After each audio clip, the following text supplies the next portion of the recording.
যদি নেই তোমার হাতে হয়নি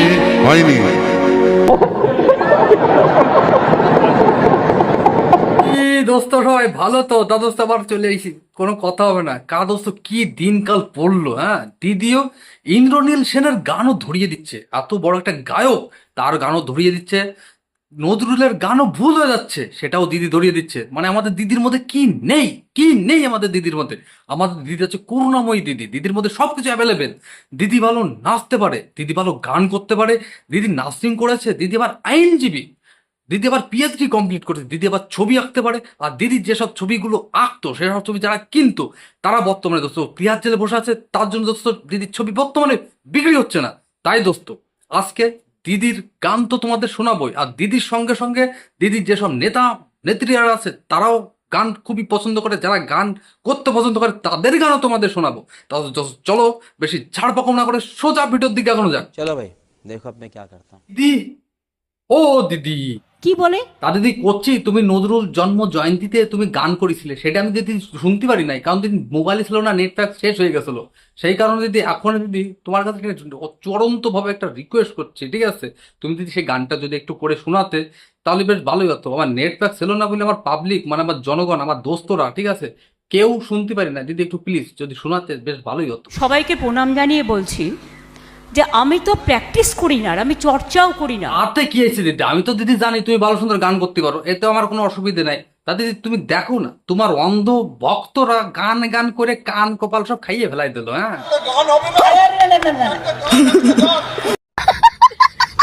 দেইছো কাণ্ড দিদি, এই জন্যই তোমার আমি করছি বারবার, তুমি একটা গান করো তাড়াতাড়ি। আমার কিন্তু কথা ভুল হলে আমাকে ধরবেন না, আমার কাছে কিন্তু কাগজ নেই। নিয়ে দিদি তুমি কোনো চিন্তাই করি না দিদি, হ্যাঁ। ওই সব কোনো দরকার নাই, ওই লিখার কোনো দরকার নাই। তুমি খালি এইদিকে একটু ফলো করো, একটু খেয়াল রাখলেই হবে, তাহলে গলার ভয়েসটা যেন ভালো হয়, তাহলে দিদি গানটা শুনতে আরো ভালো লাগবে। নেব না অশ্রু নেব ভেবে হইয়া কুল, নয়ন ভরা জল গো তোমার আঁচল ভরা ফুল। হ্যাঁ দিদি তুমি করোটা কি? তোমার পাশে যে খাড়া হয়ে রয়েছে ওই গায়ক ইন্দ্রনীল সেন, ওনারও একটু সুট্টুর ধরতে কাও। ফুল যদি নেই তোমার হাতে হয়নি হ্যাঁ দিদি তুমি এসব কাও কে? ভালো বড় গায়ক ইন্দ্রনীল সেন, তার গানও ভুল? হ্যাঁ দিদি, আমার জামানে তোমার কোনো মিস্টেক টিস্টেক হয়েছে? হ্যাঁ গুত্তনি দেবো না। না না দিদি, মিস্টেক আপনার হতেই পারে না, ঠিক আছে? তুমি দিদি গান করো, তুমি দিদি গান করো। ফুল যদি নেই তুমি আমার সুখটাই ভুল করে যা গেল, দিদি সবকিছু গুলাই দিয়েছে সাতার দিদির মাথায় মাথায়, আর কি কব গেলে। ফুল যদি তোমার হাতে জল যাবে গো নয়ন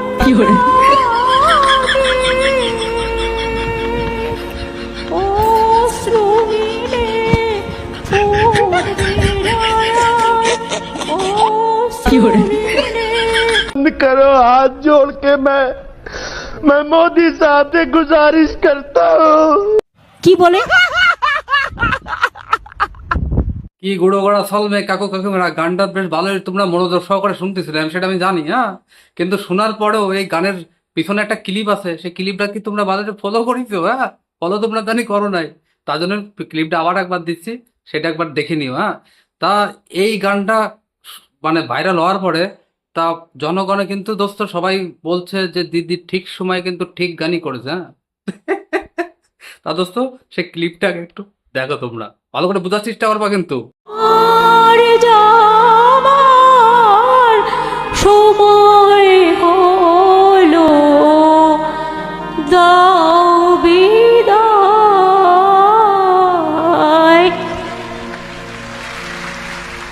দোস্ত গান শেষ হয়ে গেল।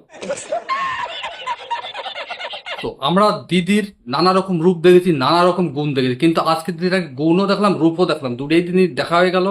তা দোস্ত, আমাদের দিদি নজরুল বিশেষজ্ঞ, আমাদের করুণাময়ী দিদি, সবাই বলো করুণাময়ী দিদির কি জিন্দাবাদ। শোনা গো আমার। ওয়েস্ট বেঙ্গলের পাবলিকদের কি অবস্থা সেটা দোস্ত আমি ভালো করে বলতে পারতেছি না, কিন্তু সব থেকে খারাপ অবস্থা হচ্ছে সাথে ওই গায়কদের। হ্যাঁ, যেই গায়কই তৃণমূলের খাতায় নাম দিক না কেন, সে গায়কের মোটামুটি অবস্থা কেরোসিন তেলের মতনই হচ্ছে বর্তমানে। তা দোস্ত, প্রথমে আসলো কবির সুমন, তারপরে আসলো নচিকাতা। মোটামুটি দুইজনের গানে মোটামুটি একটা জোশ ছিল, হ্যাঁ, বিদ্রোহী গান ছিল। কিন্তু যখনই টিএমসির খাতায় নাম দিল, তারপরে ওই জানলা টাল্লা ভেঙে গিয়ে বিদ্রোহের সাথে কনে চলিয়ে গেল, সেটা দোস্ত ধরতে পারলাম না। তারপরে আরেকজন ইন্দ্রনীল সেন, তারও মোটামুটি গিটিমিটি চেপে ধরিছে আমাদের দিদি, বড়া মঞ্চের সামনে ধরিছে গিটি চেপে, সব কথাতে ভুল। হ্যাঁ, তা দোস্ত, গানের বিষয় নিয়ে যতক্ষণ কথা হচ্ছে, তাহলে আর একটা গায়ক বাদ যাবে এখানে। হ্যাঁ, কে বলতো? আমাদের কুণাল ঘোষ। ওই মালটা যেই জায়গায় যাক না কেন, সেনেই যাই ভালো সুন্দর গান করে। তা দোস্ত চলো কুণাল ঘোষের গান শুনবো। है या चांद खिला है जुल्फ घनेरी शाम क्या सागर जैसी आंखों वाली ये तो बता तेरा नाम है। তো কুণাল বাবু এই দুটো মহিলার সামনে গান করেছে, গান করে আবার ভিডিও করেছে, ভিডিও করে ওই মালটার ফেসবুক পেজে পোস্ট করেছে। পোস্ট করার পরেই দোস্ত শুরু হয়ে গেছে ম্যাজিক খেলা। তোমার মতন আমার মতন পাবলিক দোস্ত কমেন্ট বক্সে চলে এসে দোস্ত কি কি লিখেছে সেগুলো একটু দেখো, দিচ্ছি। সাবধান, সোনার চেন, ঘড়ি, পার্স, অন্য কোনো দামি জিনিস সাবধানে রাখবেন ম্যাডাম, এটা একটা চোর বাটপার। কুণাল বাবুকে আর একজন কমেন্ট করে তো সাজেশন দিচ্ছে, বলছে ওদেরকে আপনার পিজান ব্যানের চাপড়ানোর ছবিটা দেখান, প্রেমে পড়ে যাবে। দোস্ত, এখন কুণাল বাবুর পিছনটা ছেড়ে আমরা চলে যাব কোথায়? রচনা দিদির কাছে। হ্যাঁ, রচনা দিদিও তো ভালো সুন্দর গান করতে পারে, মানে গায়িকা। তারা রচনা দিদি, তুমি একটা গান করেই শোনাও আমাদের।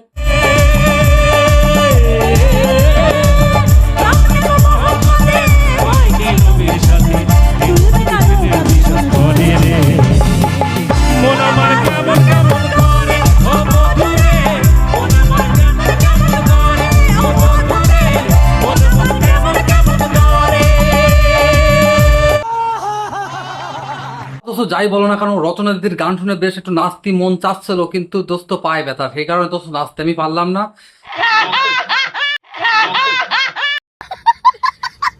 তা দোস্ত, আবার আমরা চলে যাব আমাদের করুণাময়ী দিদির কাছে। তা ও দিদি কি বলে?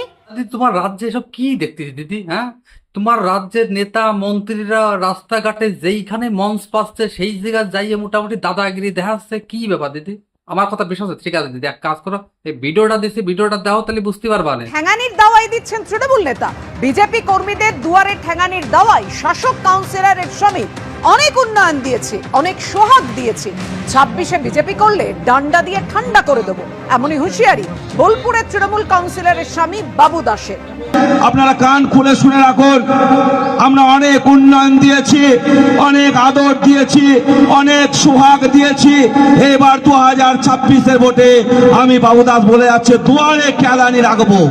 বাপু, তোমরা এটাই ভালো পারো। হ্যাঁ, যোগ্য শিক্ষক শিক্ষিকাদেরকে পুলিশ কুত্তার মতন কেলাচ্ছে। হ্যাঁ, নেতাদের চাকররা কেলাচ্ছে। তারপরে আর কয়েকদিন পরে যাদের হাতের ওই ভোটের কার্ড থাকবে তাদের কই কুত্তার মতনই কেলাবে, তাই তো? ঠিক বলেছো। বিজেপি যারা করবে, যারা মা বোনেদের লক্ষ্মী ভান্ডার বন্ধ করার চেষ্টা করবে, তাদেরকে ডান্ডা দিয়ে ঠান্ডা করে দেবে আমাদের মহিলা তৃণমূলের কংগ্রেসের কর্মীরা। এই বসুন তো, বসুন, আপনারা সব জায়গায় গিয়ে এরকম করেন, বসুন। তুমি একদম ঠিক করেছো, মালটাকে একটু বসতি কাও দিন। হ্যাঁ, এমনিতে সাথে রাজ্যে সাথে ওই কোনো চাকরি নাই, কোনো শিল্প নাই, কিছু নাই, আছে শুধু চুরি ডাকাতি। হ্যাঁ, তারপরে দিদি ওই 2026 আবার এরকম সাথে কাণ্ডমাণ্ড না হয়ে যায় তোমাদের নেতাদের মুখ থেকে যেসব ডায়লগ শুনতেছি, ঠিক আছে? তারপর দেখো ওই দুটো ফুল থেকে একটা ফুল না হয়ে যায়। হ্যাঁ, আমি হাত জোর করে ক্ষমা চাইছি এর জন্য। प्यारी समझ गई। তাদস্ত ভিডিওটা শেষের মুহূর্তে চলে এসে তাদস্ত শাসক দলের নেতার আর একটা ভাষণ শুনবো, তারপরে ভিডিওটাই শেষ করবো। তাদস্ত চলো আগে সেই ভাষণটা শোনা যাক। মনে করি সামনে আমাদের যে বিধানসভা ভোট আসছে, আমাদের যে সমস্ত বন্ধু ভাই যারা কর্মীরা আছে তাদেরকে বলবো তোমরাও সেইভাবে তৈরি হও। আগামী বিধানসভায় জোরদার খেলা হবে, সেখানে কোনো রেফারি থাকবে না, কোনো লাল কার্ড থাকবে না, তাই নিজের নিজের মতন হয়ে তৈরি হও। দোস্ত ফুটবল খেলা হবে, সেখানে আবার লাল কার্ড থাকবে না, কোনো রেফারি থাকবে না, তাহলে দোস্ত বুঝে নাও কিরকম ভাবে খেলা হবে। তা দোস্ত বিরোধী দলনেতা সবাইকে আমি বলছি, দলের যারা যারা আসো না কেন সবাইকে বলছি 2026-এ তোমাদের যত দেশের ফুটো ফাটা আছে সবকিছু একটু খুলে খেলে রেখে দিও, আর সবকিছু ভালো করে নজরদারি করো, তাহলে যদি সবকিছু ঠিকঠাক হয়, ঠিক আছে। না হলে তো হবে টবে না, ওটা মানে গোড়ায় যদি গন্ডগোল হয় তাহলে সবকিছু গন্ডগোল হয়ে যাবে কিন্তু, ঠিক আছে। তা দোস্ত ভিডিওটা আমি এখানেই শেষ করলাম, আর ভিডিওটা ভালো লাগলে যা ইচ্ছে তাই করতে পারো। আবারও দোস্ত নতুন করে দেখা হবে নতুন কোনো বিষয় নিয়ে 2-3 দিন 4-5 দিন পরে, ততদিন সবাই সবার খেয়াল রেখো। Okay bye. দাও